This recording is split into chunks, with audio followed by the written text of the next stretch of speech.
Kemungkinan kawan-kawan awak yang tak dapat join tu mungkin biasa dia cari line tepi jalan ke apa ke, pergi rumah jauh sikit ke daripada rumah sendiri ke. So sekarang sebab hujan kan, so tak apa, nanti kawan awak boleh tu balik lah. So hari ini, clear tak suara saya? Clear ke tak kelas? Respon? Clear. Ya. Okey, so hari ini kita masuk kepada subtopik concentration of aqueous solution.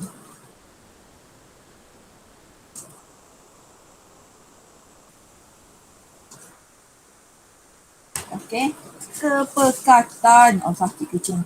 Kepekatan larutan aqueous. Okey, kepekatan larutan aqueous. So first, kita pergi dahulu apa sebenarnya aqueous. Okey, aqueous ni adalah bagaimana solution tu dihasilkan. Dia semua pada solution lah. Contohnya, awak ada satu bahan kimia, natrium chloride, sodium chloride. Sodium chloride. Sodium chloride NaCl. Dalam bentuk solid pepejal.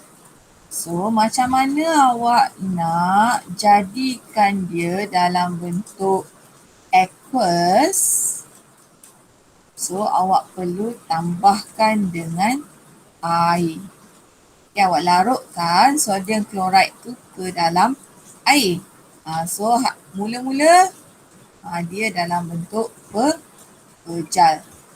Tetapi, lepas awak tambahkan dengan air, kalau awak biasa guna perkataan cecair macam tu kan. So, ini sebenarnya adalah aqueous. Aqueous. Larutan aqueous. So, kepekatan larutan aqueous. Kepekatan ini paling simple lah contoh dia. Awak ada 3 gelas air.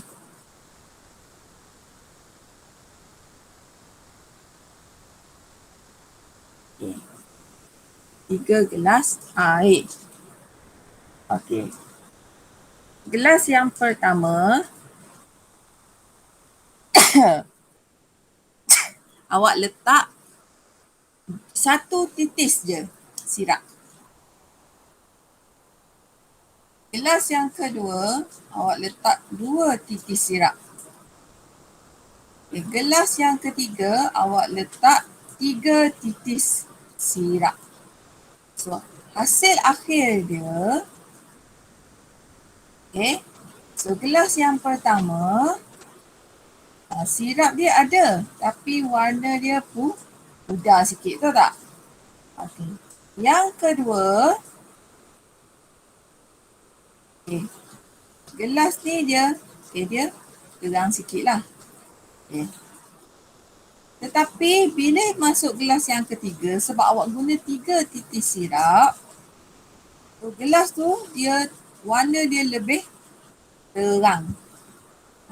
Maknanya lebih pekat berbanding dengan yang pertama. Maknanya gelas yang pertama, yang kedua, yang ketiga.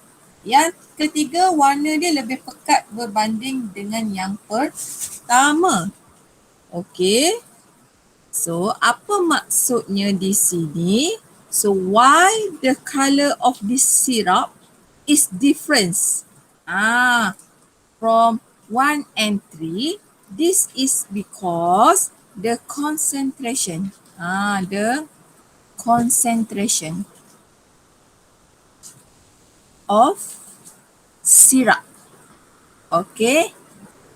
In glass 1 and 3 is difference.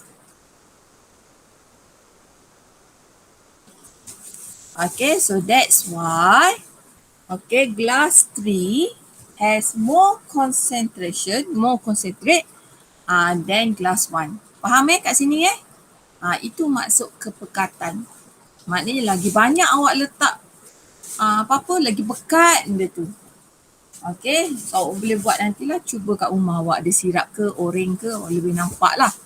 Okay, so apa dia sebenarnya concentration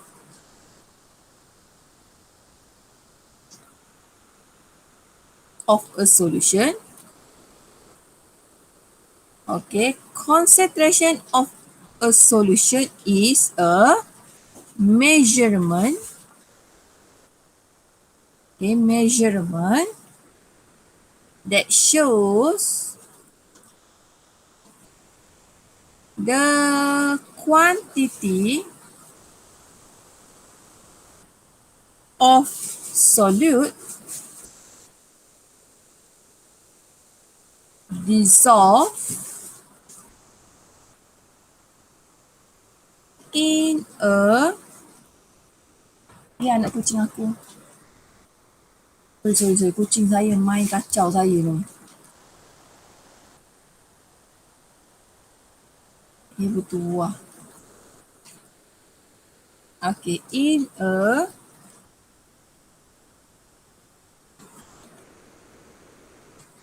unique volume of solution. Okay, measurement that shows the quantity of solute. Apa dia quantity of solutes? Okay, so yang sirap tadi adalah solute. Okay, kemudian awak tambah air kan? So air yang ditambah itu adalah solution. Air sirap tadi adalah solution. Okay, so measurement that shows the quantity of solute dissolved. So berapa bilangan sirap tadi itu adalah solute. Okay, in a unit volume of solution. So normally kita guna, okay, 1 decimeter padu, 1 decimeter cube solution. Okay.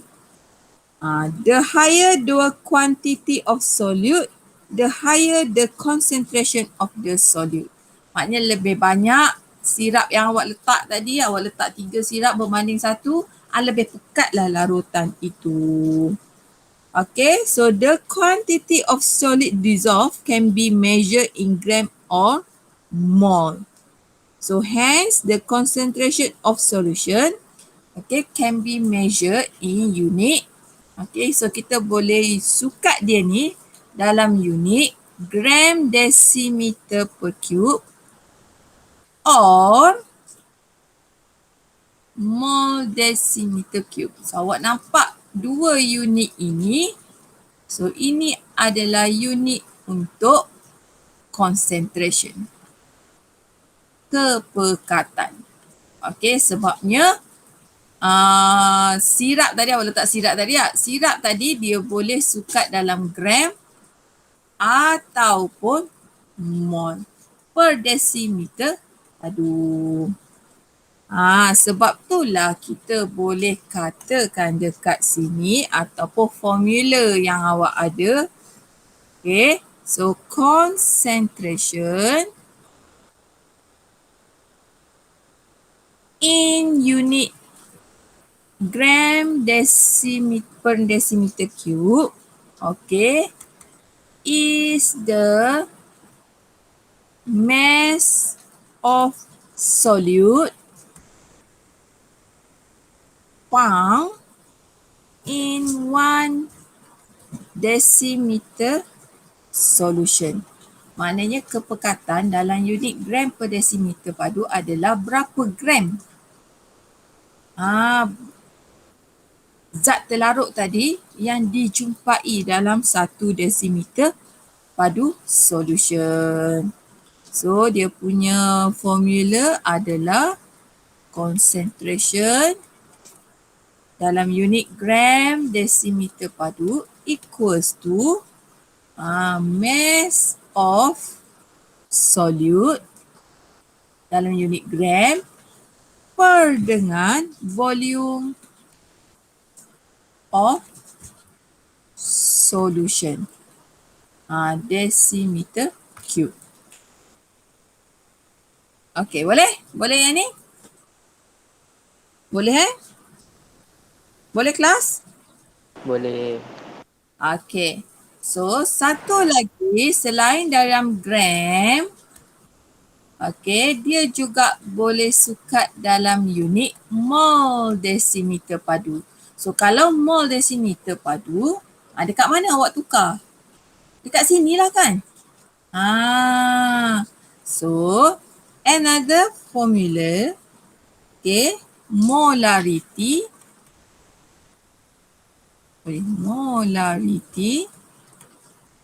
mol, okay, equals to number of mole. Siapa baru masuk? Sekejap. Okay, number of moles of solute. Okay, mole. Okay, dalam unit mole. Okay, divide with volume of solution.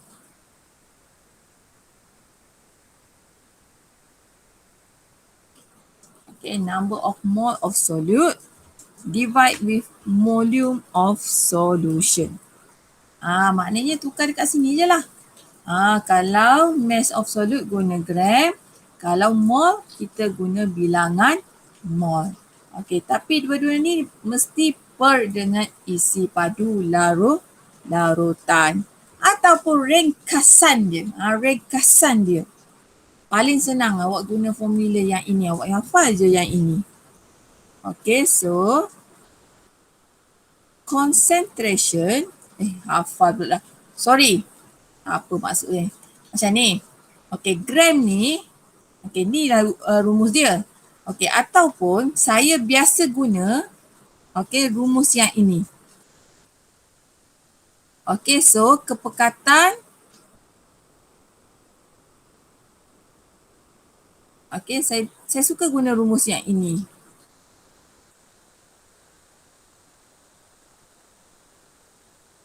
Okay, N sama dengan MV per 1000.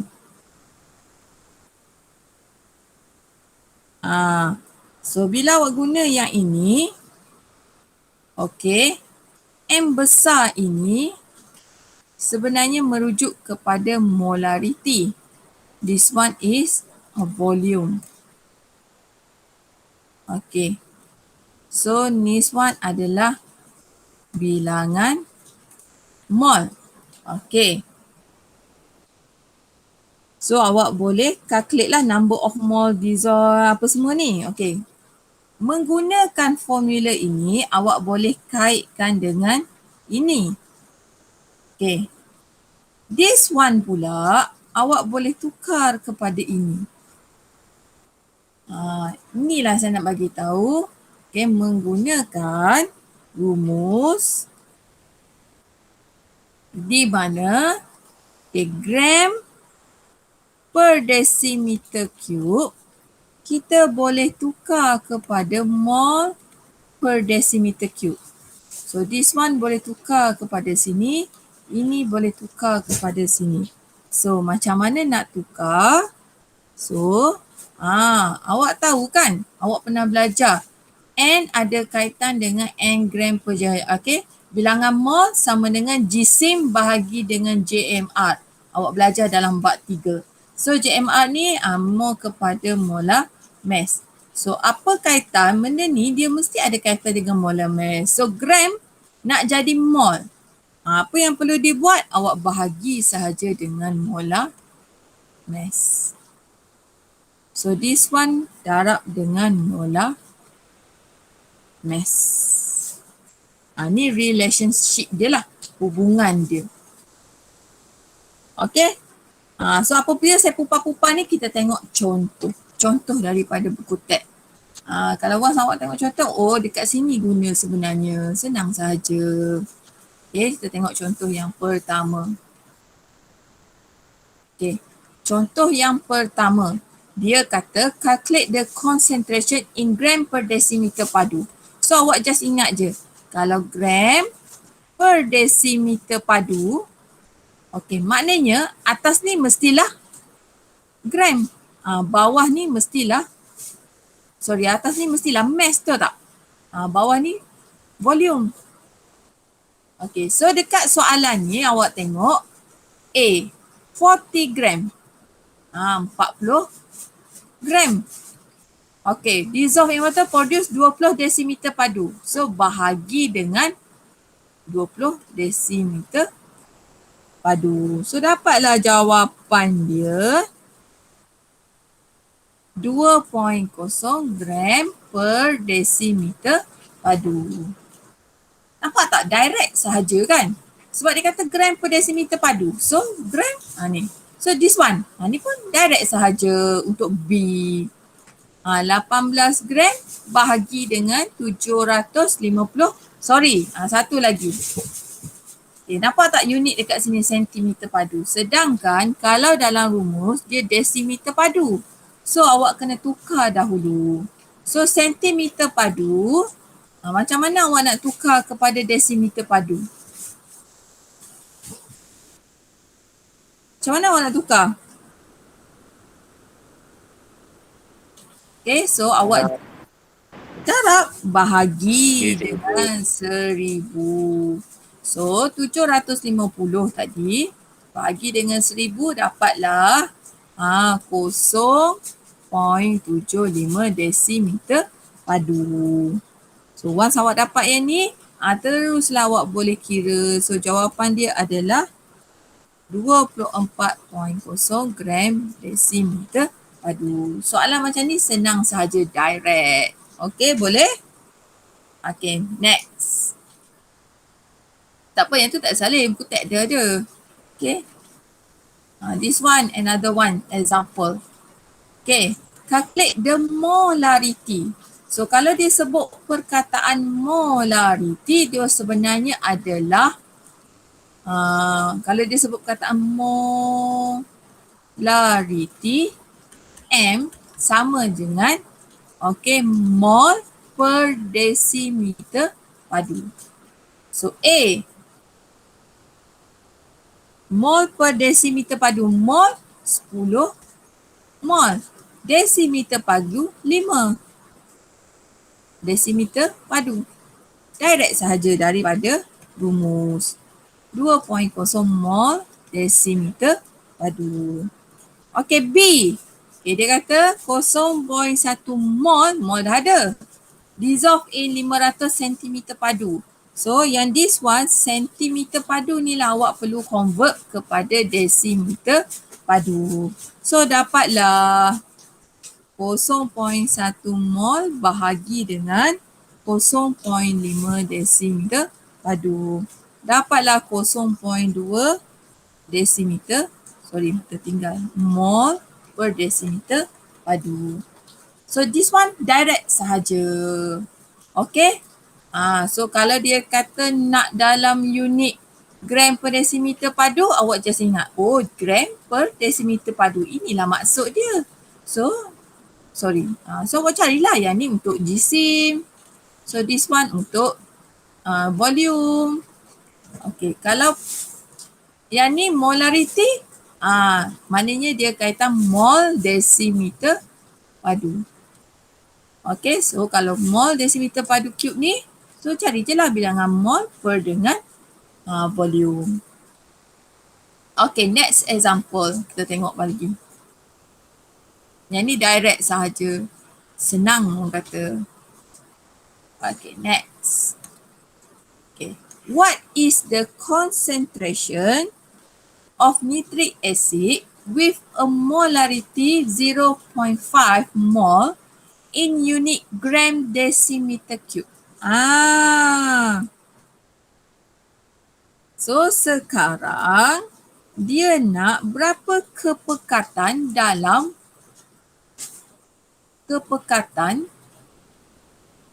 Dalam gram per desimeter padu. Dah ada dah 0.5. Awak dah ada 0.5 mol per decimeter cube. Sekarang awak nak convert kepada gram per decimeter cube. So this one lah awak kena guna rumus yang ini. This one. So dia dah ada mol. Dia nak pergi kepada gram. Apa yang dia perlu buat? Dia perlu darab dengan molar mass.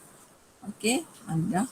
Okay, so dia perlu darab dengan molar mass. So this one awak perlu darab dengan molar mass. So berapa molar mass untuk HNO3?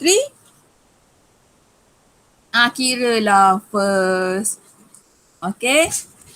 Molar mass HNO3 equals to 1 tambah dengan 14 tambah dengan 316. So dapat berapa? Dapatlah 63 gram per mol. So 0.5 mol per decimeter padu darab dengan 63 gram per mol. So sama ni kan? So direct saja. So awak akan dapat jawapan dia 31.5 gram per decimeter cube. Okay. Daripada mana awak tahu ni? Daripada rumus. Okay, so another example. Okay, we took this one. Okay. Okay, convert the concentration of 3.6 to mol. Sekarang kita nak convert 3.6 gram per decimeter cube ni, kita nak convert kepada mol per decimeter cube. So apa yang awak perlu buat? Tengok balik rumus tadi, kita perlu bahagi dengan molar mass. So langkah pertama, cari dahulu molar mass untuk lithium hydroxida. So berapa? 7 tambah dengan 16 tambah dengan 1. So awak dapat berapa? 7, 8, 6, 14, 20. 8, 24 kan? Okay, 24. So dapatlah 24 gram per mol. So next. 3.6 gram per decimeter cube. Okay, so awak bahagilah dengan 24 gram per mol. So sini awak dapat potonglah gram-gram. So dapatlah jawapan dia 0.5 mol decimeter cube. Senang kan? Okay. Okay, so another one.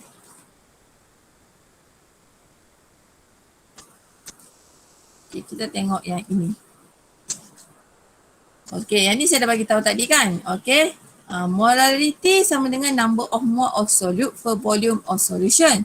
So, awak boleh jadikan dia sebagai N sama dengan MV. Tapi make sure, okay, V dia mesti dalam decimeter cube. Kalau dia dalam sentimeter padu, awak mesti bahagi dengan 1000. Okay, saya ambil contoh dahulu. Okay. So ingat kat sini, kita akan guna rumus yang ini pula. N sama dengan MV.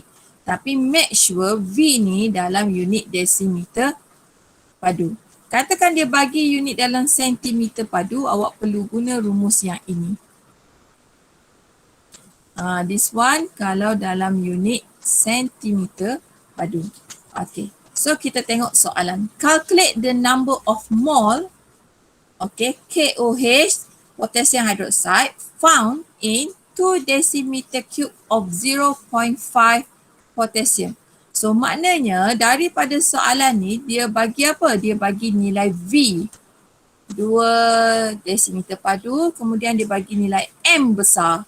0.5 mol decimeter cube.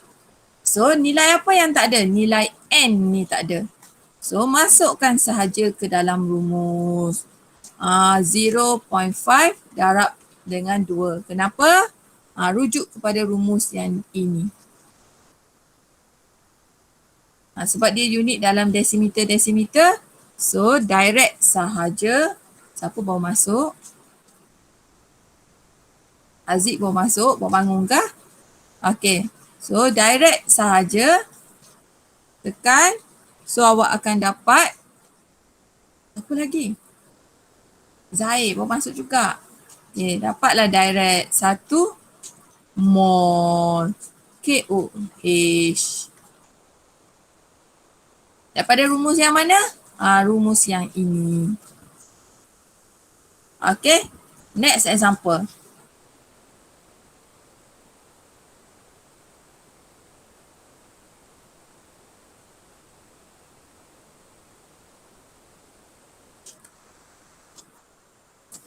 Allah semula.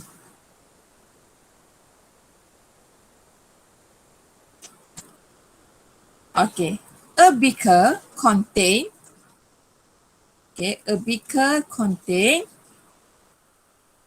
200 centimeter cube of 0.2 mol per decimeter cube lead nitrate solution. How many moles of lead to nitrate solution in the beaker? Ya, kalau awak perasan dekat sini dia bagi apa? V. 200 cm padu. Kemudian dia bagi apa lagi ni? M. 0.2 mol decimeter padu. Okay, dia ada dua cara. Awak boleh kira direct. Direct macam mana? Okay, sebab saya kata tadi kalau bagi nilai sentimeter padu, NMV per 1000. So macam mana kalau awak nak guna MV sahaja? So this one, awak tukar dahulu kepada desimeter padu.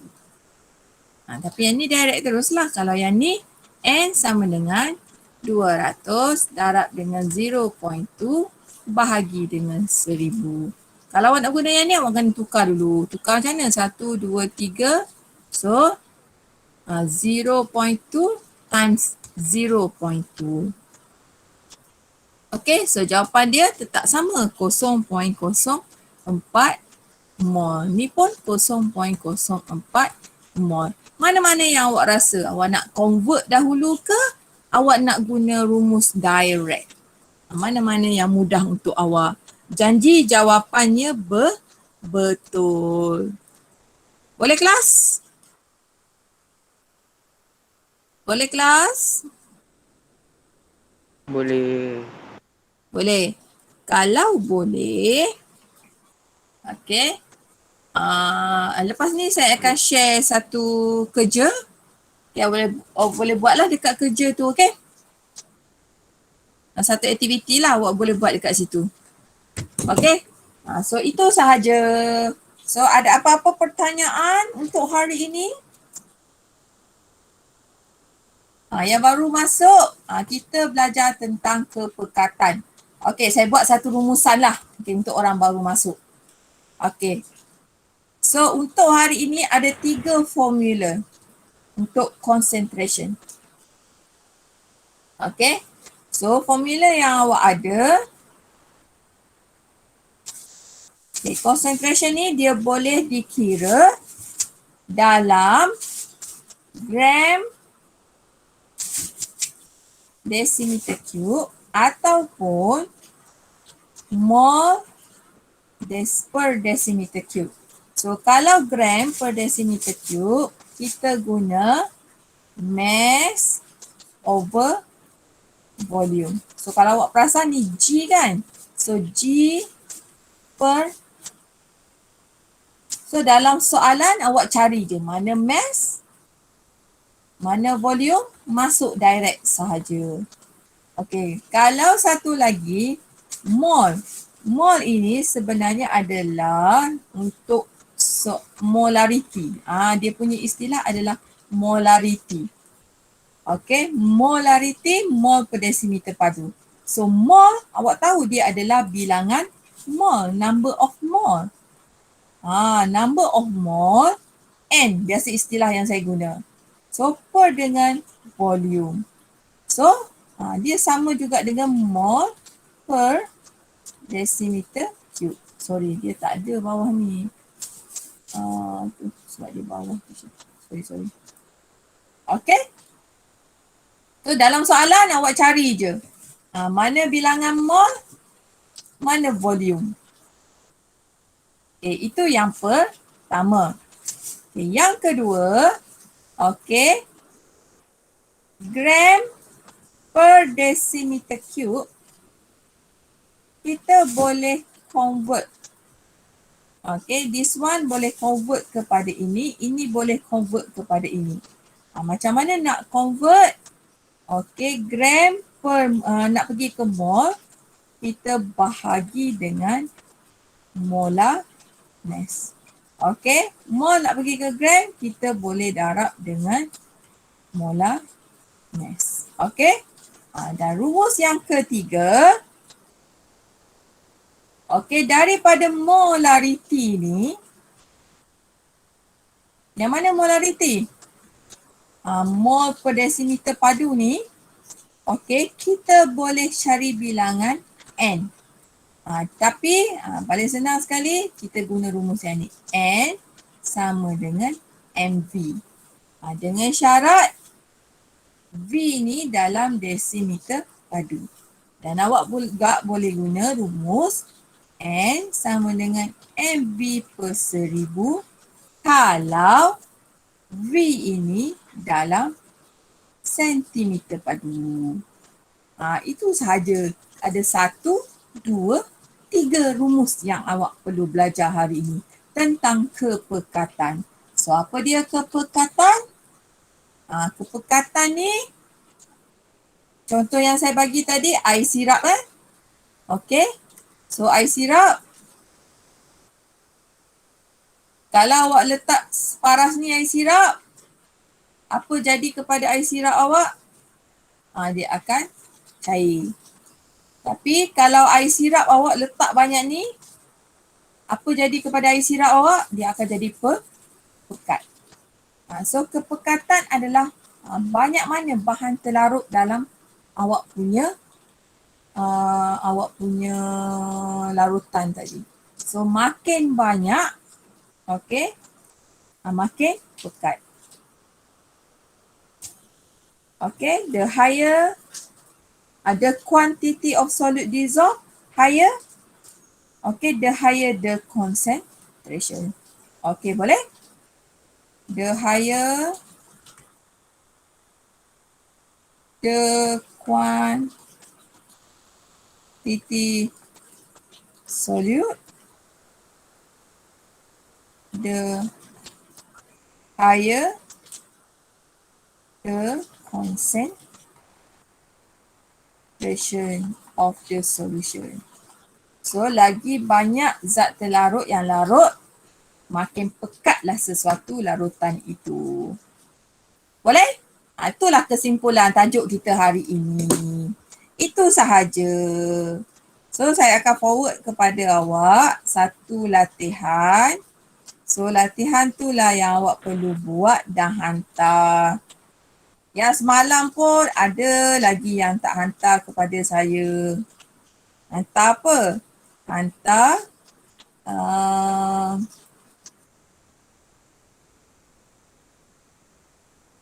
ni this one. Hantar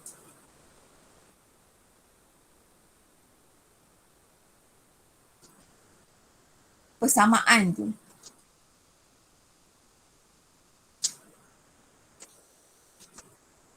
Siapa lagi yang belum hantar?